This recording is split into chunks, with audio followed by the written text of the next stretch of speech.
ॐ अज्ञानतिमिरान्धस्य ज्ञानाञ्जनशलाकया चक्षुरुन्मिलितं येन तस्मै श्रीगुरवे नमः। श्रीचैतन्यमनोभीष्टं स्थापितं येन भूतले स्वयं रूपा कदा मह्यं ददाति स्वपदान्तिकं। वन्देऽहं श्रीगुरो श्रीयुतापदकमलं श्रीगुरून् वैष्णवांश्च श्रीरूपं साग्रजातं सहगणा रघुनाथान्वितं तं सजीवम् साद्वैतं सावधूतं परिजनसहितं कृष्णचैतन्यदेवं श्रीराधाकृष्णपादान् सहगणा ललिता श्रीविशाखान्वितांश्च नमो विष्णुपादाय कृष्णपृष्ठाय भूतले श्रीमते भक्तिवेदान्तस्वामिनिति नामिने नमस्ते सारस्वते देवे गौरवाणी प्रचारिणे निर्विशेषशून्यवादी पाश्चात्यदेशतारिणे नमो महावदन्याय कृष्णप्रेमप्रदायते कृष्णाय कृष्णचैतन्य नाम्ने गौरत्विषे नमः। हे कृष्ण करुणा सिंधो दीनबंधो जगतपते गोपेश गोपिका कांत राधा कांत नमस्तुते तप्त कांचन गौरांगी राधे वृंदावनेश्वरी वृषभानुसुते देवी प्रणमामि हरिप्रिये नीलाचल निवासाय नित्याय परमात्मने बलभद्रा सुभद्राभ्यां जगन्नाथाय ते नमः। वंशाकल्पतरुभ्यश्च कृपा सिन्धुभ्य एव च पतितानां पावनेभ्यो वैष्णवेभ्यो नमो नमः। जय श्री कृष्ण चैतन्य प्रभु नित्यानंद श्री अद्वैत गदाधर श्रीवासादि गौर भक्तवृंद हरे Krishna Krishna Krishna Hare Hare Hare Ram Ram Ram Hare Hare. So let me share my screen.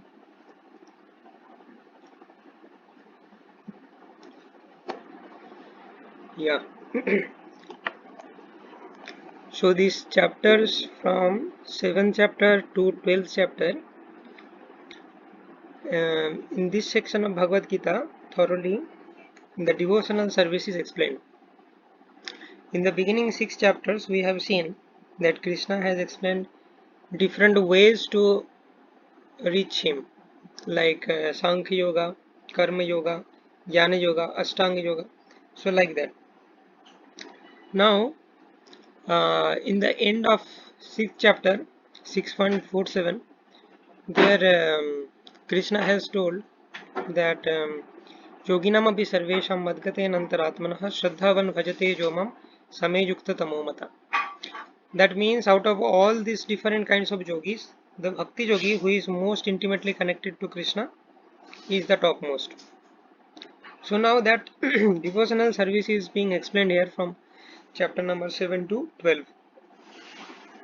So let us begin with 7.1. Shri Bhagavan Uvacha Maya Shaktamana Partha Jogam Junjanmadashraya Asamsayam Samagrammam Yatha Yasya Sitachino. The Supreme Personality of Godhead said, now hear, O son of Pritha, how by practicing yoga in full consciousness of me, with mind attached to me, you can know me in full, free from doubt. So, the basic difference of Karma Yoga and Bhakti Yoga is that in Karma Yoga we are doing our prescribed duty, or we are working according to our inclination, but we are offering the fruit of that work to Krishna. So that is Karma Yoga. But in Bhakti Yoga, we are not acting according to our inclination or prescribed duty, but we are actually acting for the satisfaction of Krishna. So that is the basic difference of Karma Yoga and Bhakti Yoga. So now there are some activities which are called core devotional service, like chanting, hearing, Shravanam, Kirtanam, Vishnu Smaranam, Padashevanam, Archanam, Vandanam, Dasham, Shakyam, Atma Nivedanam. So this hearing, chanting, these things are core devotional service. Okay, so this is not the prescribed duty of Brahmana, Kshatriya, Vaishya, Shudra. So not like that. Hearing about the glories of the Supreme Lord and glorifying the Supreme Lord, it is a part of core devotional service. So now Krishna is giving emphasis on the process of hearing. Now hear, O son of Pritha, how by practicing yoga in full consciousness of me with mind attached to me, you can know me in full, free from doubt. So the Supreme Personality of Godhead is speaker, and he is telling Arjuna that you kindly hear attentively from me about myself. So when we hear about Krishna, we we gradually get attracted to him, and our being attracted to Krishna is the actual perfection of our life. So that can be attained through hearing. Okay. So in the first sloka, Krishna is giving emphasis on the process of hearing. ज्ञानं तेहं सविज्ञानम् इदं वक्ष्याम्य शेषताम् यद्गत्वा नेह भूयन्याद् गत्वव्यम् अवशिष्यते. I shall now declare unto you in full this knowledge, both phenomenal and numinous. This being known, nothing further shall remain for you to know. So now Krishna will explain about himself to Arjuna, and Krishna is claiming that once you know this knowledge which I will speak now, there will be nothing for you to further know. So Krishna will give both phenomenal and numinous knowledge. So that is called Jnanam and Vijnanam. That means the knowledge about this matter and spirit, and knowledge about the devotional service of the Supreme Lord. So if we know Krishna, then there will be nothing to be further known. मनुष्याणां सहस्रेषु कश्चित् जतति सिद्धये जततामपि सिद्धानं कश्चिन् मां वेत्ति तत्त्वता. Out of many thousands among men, one may endeavor for perfection, and of those who have achieved perfection, hardly one knows me in truth. So, very tiny percentage of people really know about Krishna, and to know about Krishna also, Krishna's mercy is required. So here Krishna is telling that very few people are interested, and therefore they may endeavor for perfection, and of those who have achieved already have achieved perfection, hardly one knows me in truth. So therefore this is a very rare opportunity to get to hear from Krishna about himself.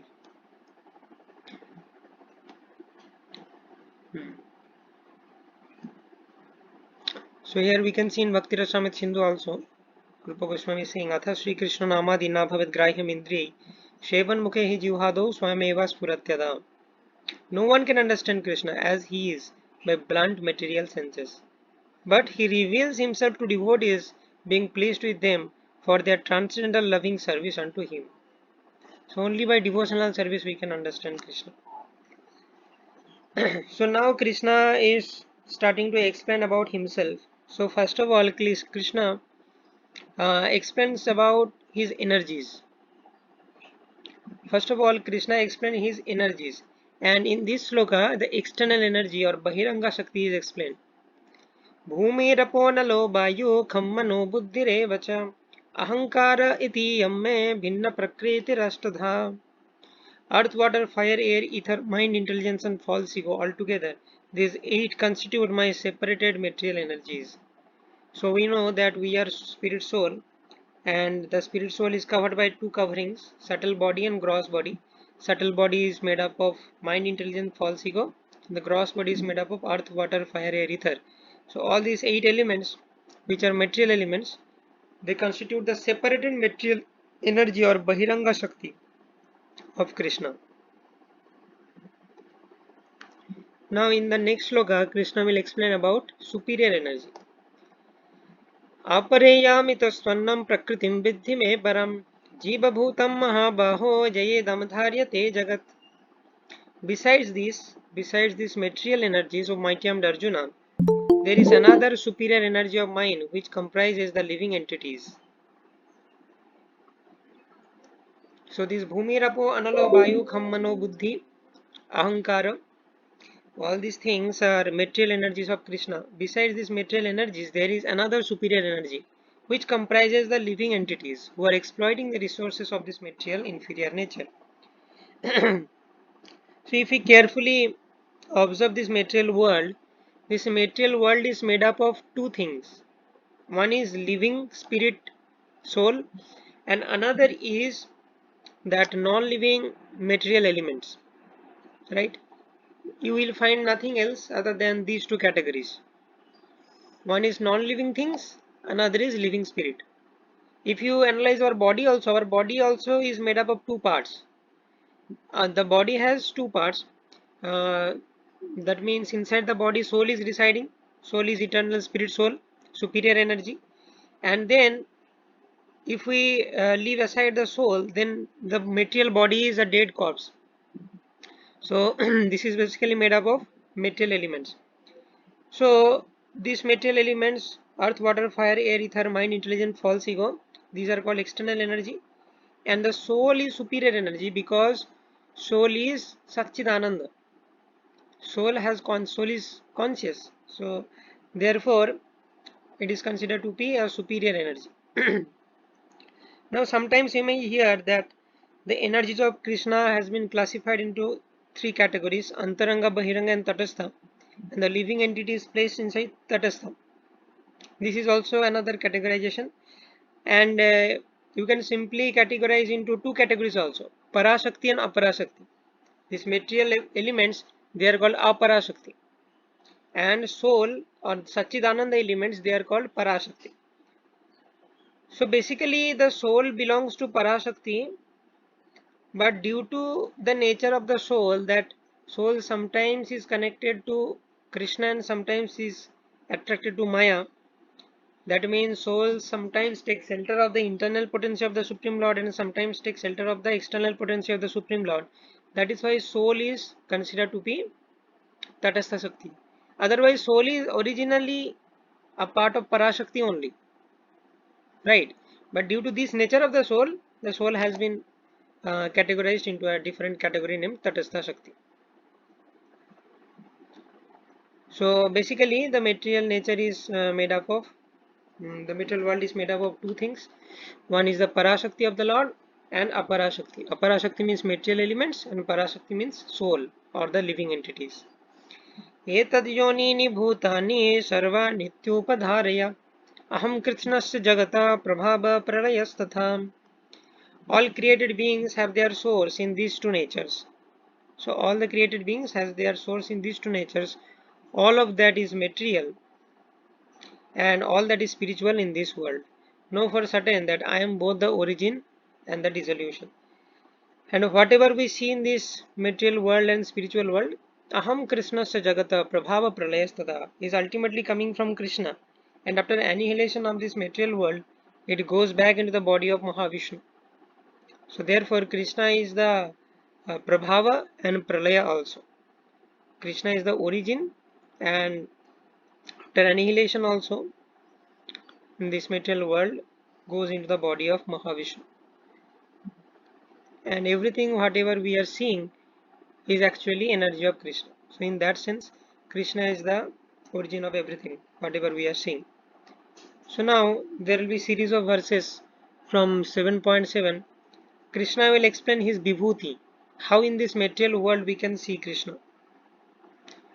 Matta parataram nanyat kinchidasti dhananjaya Mai sarvamidam protam sutre manigana iva. O conqueror of wealth, there is no truth superior to me. Everything rests upon me as pearls are strung on thread. So, let me show you one thing. The breakdown of this chapter we did not discuss. So, that will be good.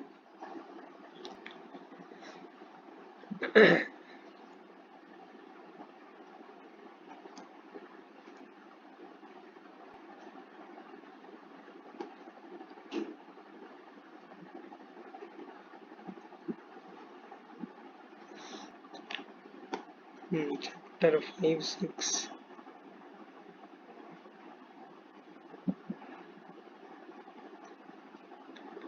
Yeah. So, in the chapter 7, initially 1 to 3, the glory of knowledge about Krishna, the importance of hearing about Krishna is described. Okay. And then 4 to 7, knowledge of Krishna's energies. Like Bhumirapu Analobayu, they are material energies or external energies. And then we see Aparaya Mitastvanam, that is spiritual energy or the living entities. So now in 7, Krishna is declaring Matta Parataram Nanyat. There is no truth superior to me, Kinchidasti Dhananjaya. Mayi sarvamidam protam sutre manigana iva. So I am like that thread. In a pearl necklace there is a thread unto which all the pearls are strung. So Krishna is considering himself to be the thread. And due to Krishna only everything is in place. So now from 8 to 11 Krishna will explain how Krishna is all pervasive. In material world we can see Krishna in many ways that will be described. So after knowing this vibhuti of Krishna and seeing Krishna everywhere, so from 8 to 11 Krishna is giving us such a vision that we can always see Krishna in everything. Although we are in this material world, we can always remember Krishna. So Krishna is giving us that knowledge. So then in 13 to 19, surrendering of Krishna, that aspect is described. Knowing about the vibhutis of Krishna, we have to surrender.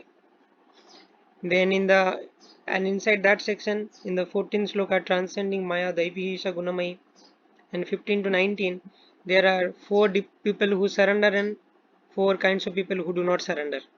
That is explained. And among those who surrender, who is the best? That is also explained. 20 to 23, demigod worship. That means Krishna actually criticizes demigod worship. Although we are meant to surrender unto Krishna, sometimes being motivated by our material desires, we start worshipping demigods. So that is condemned by Krishna. And that will be explained. And after that, impersonalism. Sometimes ideally we should worship Krishna, surrender unto Krishna, but there are two deviations. Somebody may deviate by worshipping demigods and somebody may deviate by becoming an impersonalist. So that impersonalism is also described. And then at the end of this chapter, who can practice devotional service with full determination is explained. And then in the 29th and 30th sloka, Krishna will introduce some terminologies, and in the 8th chapter Arjuna will have doubt regarding those terminologies. Okay, so this is the breakdown of that chapter.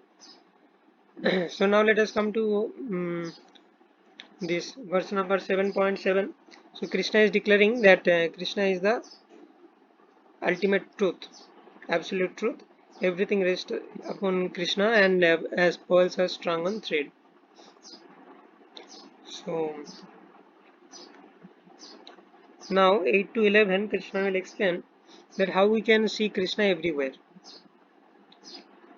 रसोऽहम् अप्सुक्वान्तेया प्रभस्मि शशिसूर्यो प्रणवा सर्ववेदेषु शब्दखे पौरुषं नृषो. O son of Kunti, I am the taste of water, the light of sun and moon, the syllable Om in the Vedic mantras. I am the sound in ether and ability in man. So if you see that basically Krishna is telling I am the essence in everything. So water has a particular kind of taste which is able to quench our thirst. No other liquid will be able to quench our thirst. So water has some special taste. So if water does not have that quality, there is no use of water, right? If water does not have the quality to quench our thirst, then what is the use of water? If sun and moon does not have light, then what is the use of sun and moon? If the Vedic mantras are devoid of Om, they have no value. So like that, ability in man, sound in ether. Krishna is explaining that I am the essence of everything. That means without Krishna nothing can exist. So this is actually validating the 7.7 verse. Without the thread, no pearls can exist. पुण्यगंध पृथिव्यंश्च तेजश्चस्मि विभावसौ जीवनम सर्वभूतेषु तपश्चस्मि तपस्विषु. I am the original fragrance of earth. I am the heat in fire. I am the life of all that lives. I am the penances of all ascetics. Means the tapasya of all tapasvis. So, like that Krishna continues. Bijam mam sarvabhutanam viddhi partha sanatanam buddhirbuddhimatam asmi teja tejasvinamaham. Bijam mam sarvabhutanam. I am the original seed of all existence. Viddhi partha sanatanaha. Know me to be the seed of all existence, O Partha.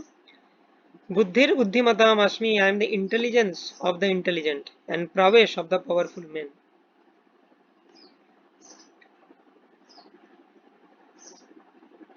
बलं बलवतां चाहं कामरागा विवर्जितं धर्मा विरुद्ध भूतेषु कामस्मि भरतर्षभ.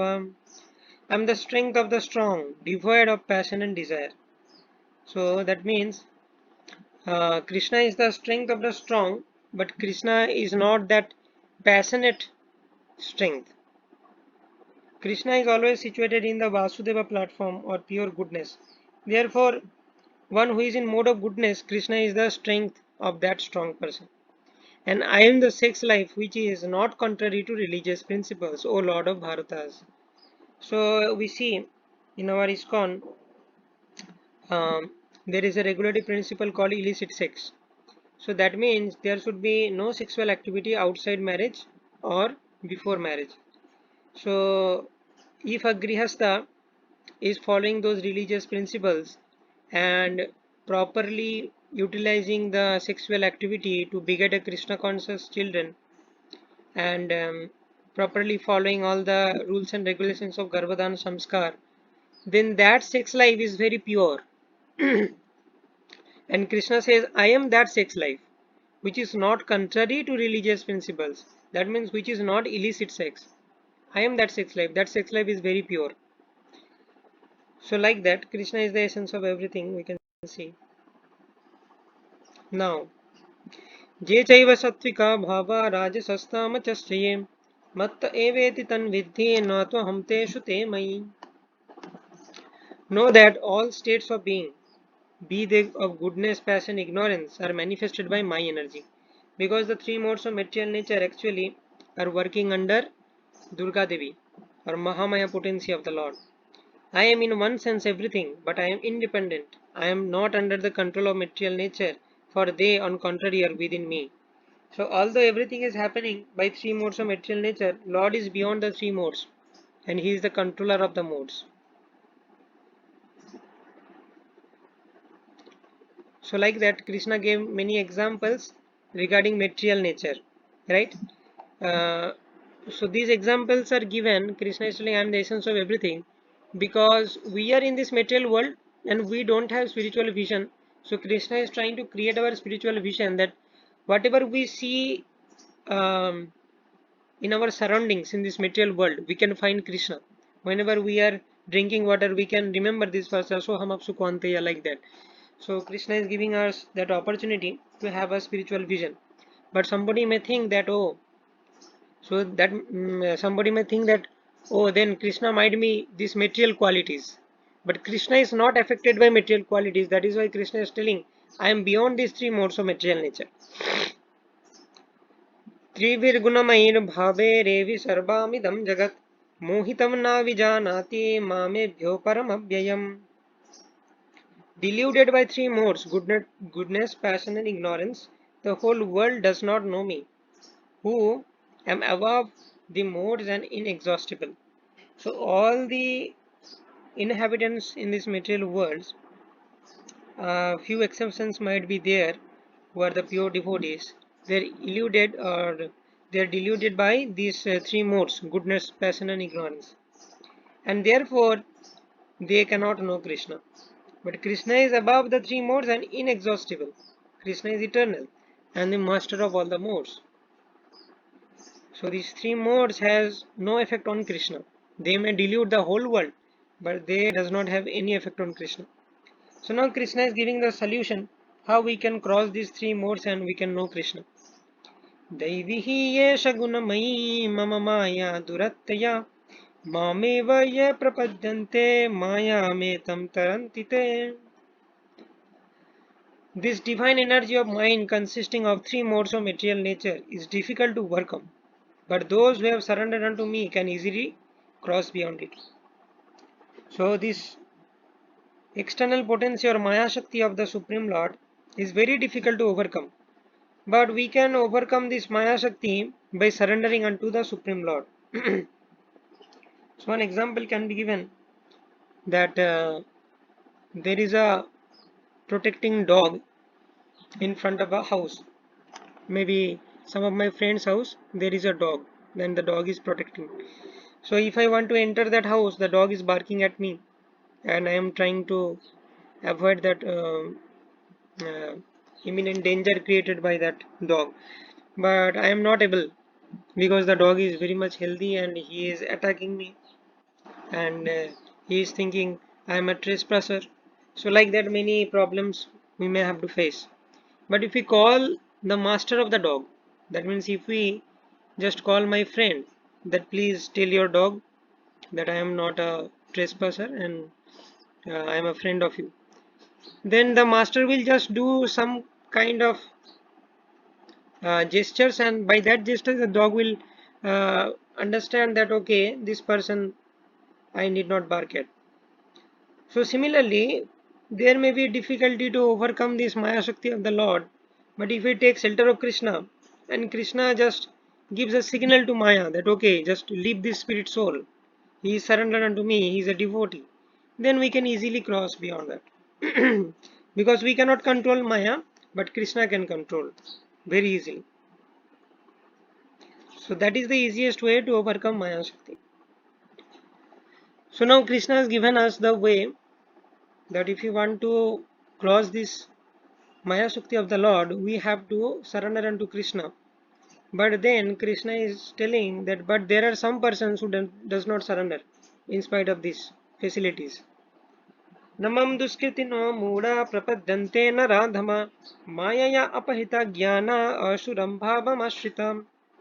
Those miscreants who are grossly foolish, who are lowest among mankind, whose knowledge is stolen by illusion, and who partake of the atheistic nature of demons, do not surrender unto me. So there are four categories of people. So those categories of people are called Duskritinaha. Duskritinaha means one who is miscreant and who is of demoniac qualities. They do not surrender unto Krishna. So therefore they are called Duskritina. So what are the four different kinds of Duskritinas? First category is Muda, then Naradhama, then Mayaya Apahita Jnana, and Asuram Bhavam Ashrita. So Muda means grossly foolish, so they do not understand. Naradhama means lowest among mankind. Mayaya Apahita Jnana means one who has knowledge, but that knowledge is stolen by Maya, and he does not have spiritual knowledge. He only has material knowledge, knowledge about these different material energies like physics, chemistry, like that. This kind of knowledge they have, but they have forgotten simple logical thing that nothing can exist without Supreme Lord. Nothing can come automatically. So this kind of persons are called Mayaya Apahita Jnana and Asuram Bhavam Ashrita, one who is of demoniac nature. So these kind of people, they do not surrender to Krishna. Now Krishna will explain that yes, there are some categories of people who actually surrender unto Krishna. So in purport, Prabhupada is explaining that what are these four kinds of people with examples. Chaturvida bhajante mam jana shukriti narjunam artha jigyasuraartharthi jnani cha bharatarshava. O best among the Bharatas, four kinds of pious men begin to render devotional service unto me: the distressed, the desirer of wealth, the inquisitive, and he who is searching for knowledge of the Absolute. So there are four categories who surrender unto Krishna. What are those? Artha jigyasur artharthi jnani. Artha means one who is distressed, distressed by disease or material miseries.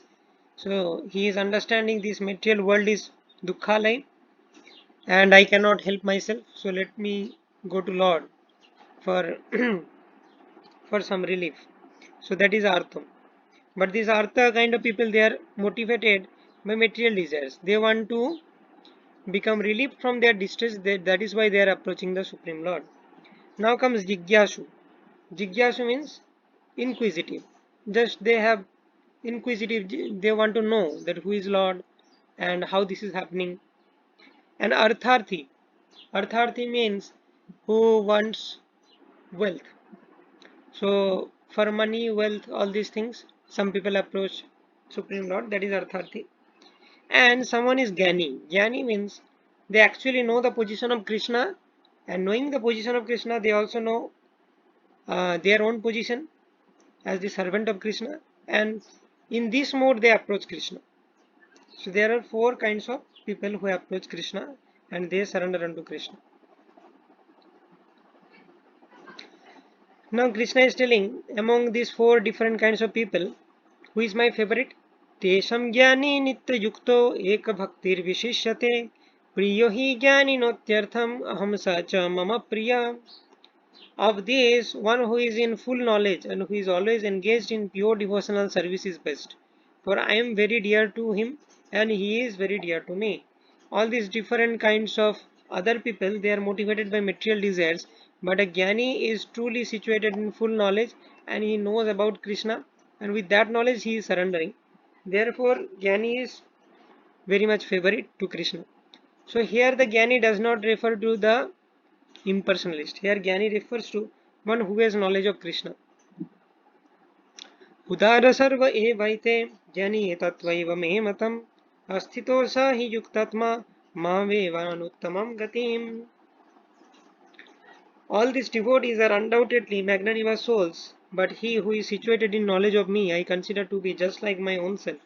Being engaged in my transcendental service, he is sure to attain me, the highest and most perfect goal. So all of them are magnanimous because they are surrendering unto Krishna. But who is situated in knowledge, I consider to be just like my own self. So Krishna, and that person is so much dear to Krishna that Krishna consider that person to be his own self. Being engaged in my transcendental service, he is sure to attain me, the highest and the most perfect goal. And that kind of person will attain Krishna undoubtedly. Now comes Bahunam Janmanam Ante Jnanavan Mam Prapadyate Vasudeva Sarvamiti Samahatma Sudurlabha. So this stage comes after many lives. If one is an impersonalist or mental speculator, it will take millions of lifetimes to come to the point that Vasudeva Sarvamiti, or Lord Vasudeva, Krishna is everything. After many births, he who is in actually knowledge surrenders unto me, knowing me to be the cause of all causes and all that is. Such a great soul is very rare. And this kind of soul, Krishna loves them very much. They are very dear to Krishna. Now we are entering that portion of demigod worship. So although Vasudeva Sarvamiti Samahatma Sudurlava, this is the ultimate realization that Krishna is everything and my eternal master, I need to serve Krishna. So that is the ultimate consciousness. But this consciousness very few people have. Most of the people are motivated by material desires. They are maybe worshipping the demigods, or they are impersonalist. So first the demigod worshippers are explained here. कामैस्तैस्तरितज्ञानं प्रपद्यन्ते अन्नदेवता तं तं नियममस्थाय प्रकृत्या नियता स्वया. Those whose intelligence has been stolen by material desires surrenders unto demigods and follow the particular rules and regulations of worship according to their own nature. So these demigod worshippers has little intelligence because they do not know that whatever we are getting by worshipping demigods, we can achieve those by worshipping Krishna also. But actually these demigods, they do not give benediction according to our welfare, but they give benediction according to what we want. Sometimes because we have come into this material world and our intelligence has been stolen by Maya, sometimes we pray for such things which are detrimental to us. Like we sometimes pray for material desires, but the demigods will just grant you that boon, and if you have followed the path of their worship, they will just grant you the boon. They will not consider that after getting this boon whether you will be happy or you will be in distress. But Krishna will consider that. Krishna is like our parent. So Krishna will only give us what is suitable for us. So therefore we should always approach Krishna. And the demigods are giving us boon. They does not have the power to give us boon independently. They also have to go to Krishna, and they also have to take that thing from Krishna, and after taking from Krishna only they are giving us. So why not approach Krishna directly? So this is the thing. Demigods cannot provide us independently. They are also dependent on Krishna to give us benedictions. यो यो यम यम तनुम भक्ता श्रद्धया रचितुमिच्छति तस्य तस्य चलम श्रद्धम तमेव विदधाम्यहम्. I am in everyone's heart as super soul. As soon as one desires to worship some demigod, I make his faith steady so that he can devote himself to that particular deity. So now there is an apparent contradiction that Krishna is telling that those who worship the demigods, they are less intelligent. And in this verse, Krishna is telling that those who want to worship demigods, inside their heart, I inspire them to worship the demigods. So this is little contradictory, right? So actually, Krishna is telling that if we are going to demigods, we are less intelligent. That means we do not know that if we approach Krishna, we can achieve better destination. But Krishna will not force us. If we want to worship demigods, Krishna will not force us that okay, you must worship me only. Krishna will allow that okay, you want to worship demigods, just okay, I grant you that. I make your faith steady in that demigod, and you worship that demigod wholeheartedly. And after worshipping, you realize that this demigod worship is not a very good process. And although my desires are getting fulfilled up to some extent, I am not actually becoming happy. So that thing we have to realize. Krishna does not want to force us.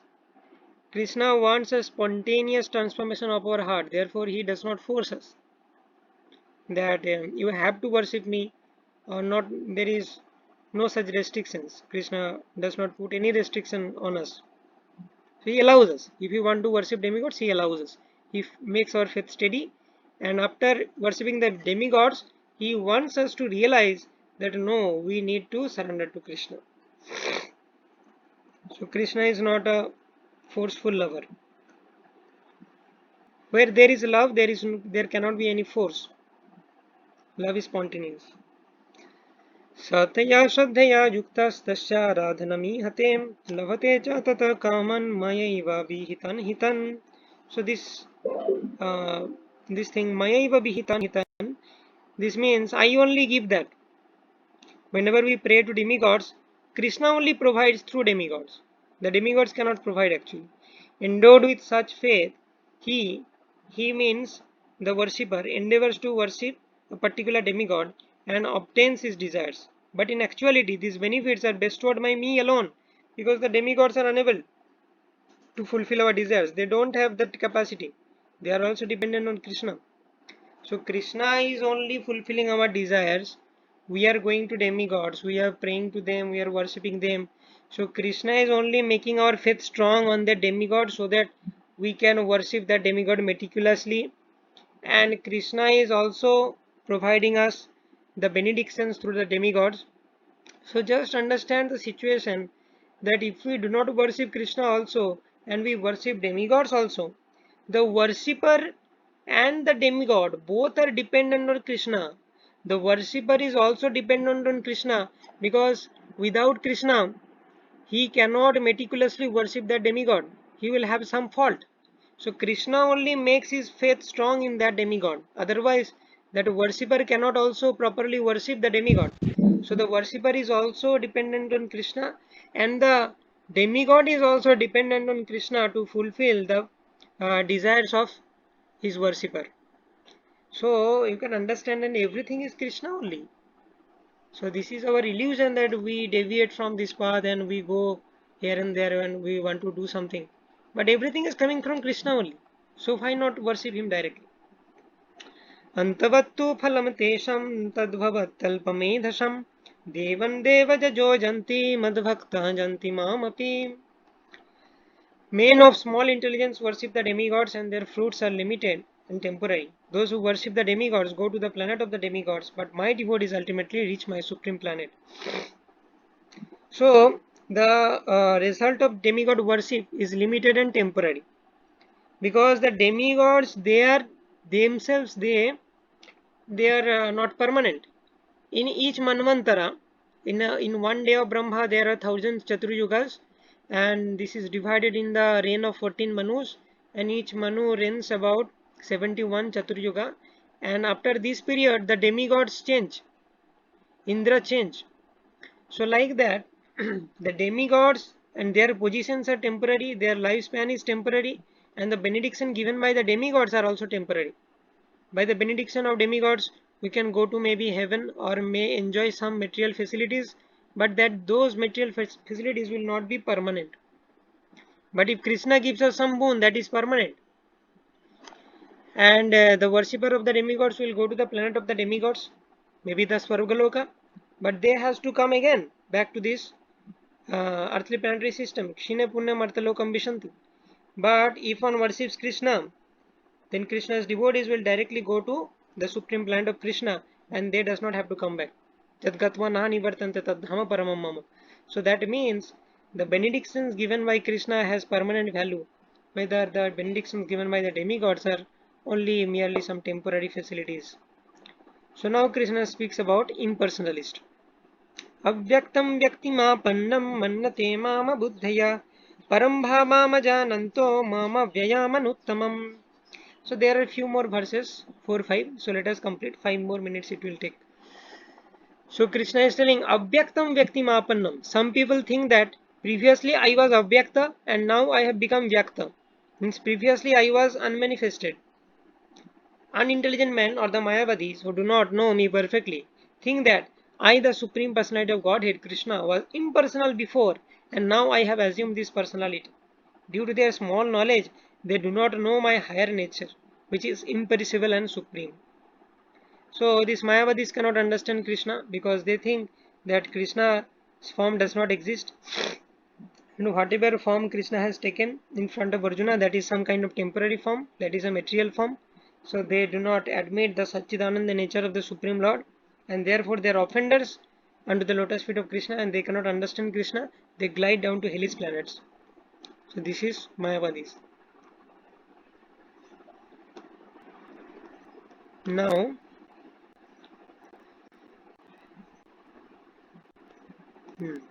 Krishna is saying, Naham prakasha sarvasya yoga maya samabrita mudoyam na vijanati loko mamajam avyayam. I am never manifest to the foolish and unintelligent. For them, I am covered by my internal potency, and therefore they do not know that I am unborn and infallible. So these kind of fools or Mayavadis who are offenders unto the lotus feet of Krishna, they cannot know Krishna. Only the devotees can pierce through that Yogamaya or Mahamaya potency, and they can understand the true nature of the Supreme Lord. But these kind of personalities or Mayavadis who think that Krishna was previously impersonal, now he has become personal, these kind of personalities, they cannot understand Krishna. Therefore, they do not know that I am unborn and infallible. They cannot know the nature of Krishna.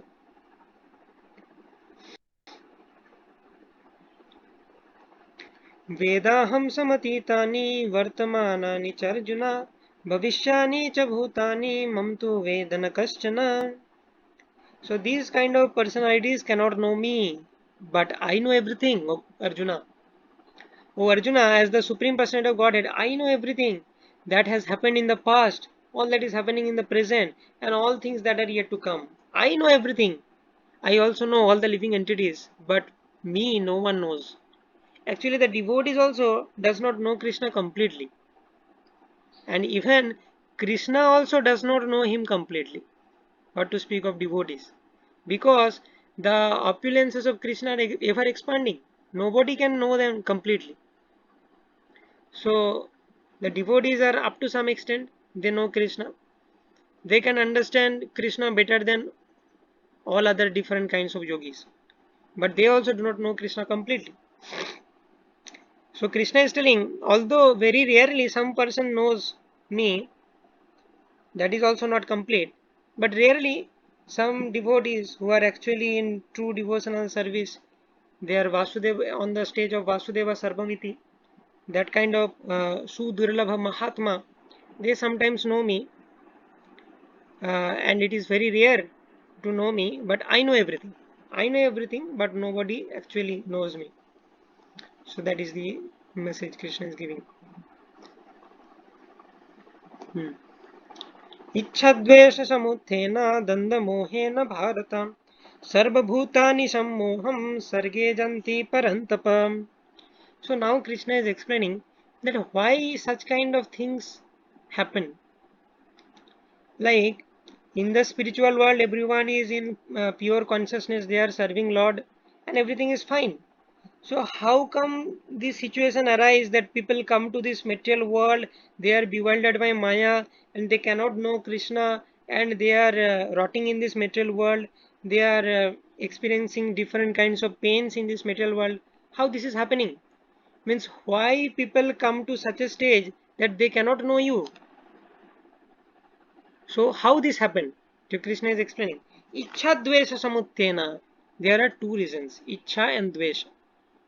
Ichha means the desire to enjoy independently of Krishna. And dvesha means envy towards Krishna. That why Krishna is enjoying, I also want to enjoy. So this ichha and dvesh took us from spiritual world to this material world. And in this material world, we are covered by illusion and we cannot know Krishna. The Siyana Bharata or conqueror of the foe, all living entities are born into delusion, bewildered by dualities arising from desire and hate. So desire to enjoy this material world, desire to enjoy independently, and hatred or envy towards Krishna. So that is the cause of our material existence. Jesham tvantagatam papam jananam punna karmanam te dvandamoha nirmukta bhajante mam didabhratam. Persons who have acted piously in previous lives and in this life and whose sinful actions are completely eradicated are freed from the dualities of delusion and they engage themselves in my service with determination. So, if a person does not have any traces of sinful reactions, that person can be with full determination engaged in the service of the Supreme Lord. Till that point, we are having some traces of sinful reactions. We cannot be engaged in the service of the Supreme Lord with full determination. So therefore we see in the Prasadam prayers that Mahaprasade Govinde Nama Brahmani Vaishnave Salpa Punna Batam Rajan Vishwasanaiva Jayat. If we are sinful, then we will not develop faith on these things. Mahaprasade Govinde, holy name, and Vaishnavas. So we have to be free from all sinful reactions. And by devotional service only that is possible.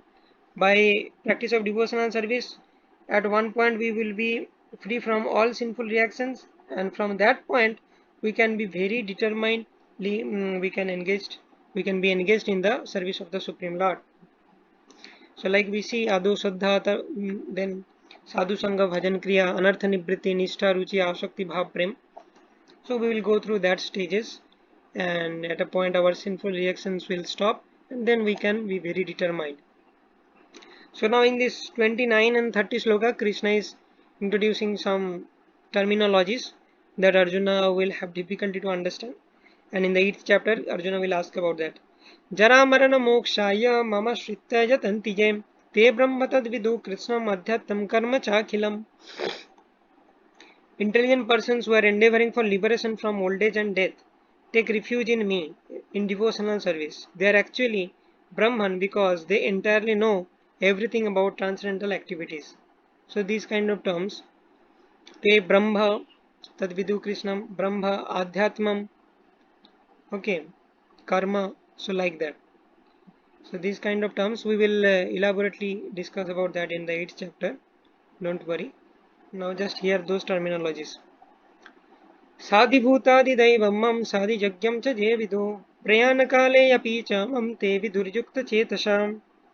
Those in full consciousness of me who know me, the Supreme Lord, to be the governing principle of the material manifestation of the demigods and of all methods of sacrifice, can understand and know me, the Supreme Personality of Godhead, even at the time of death.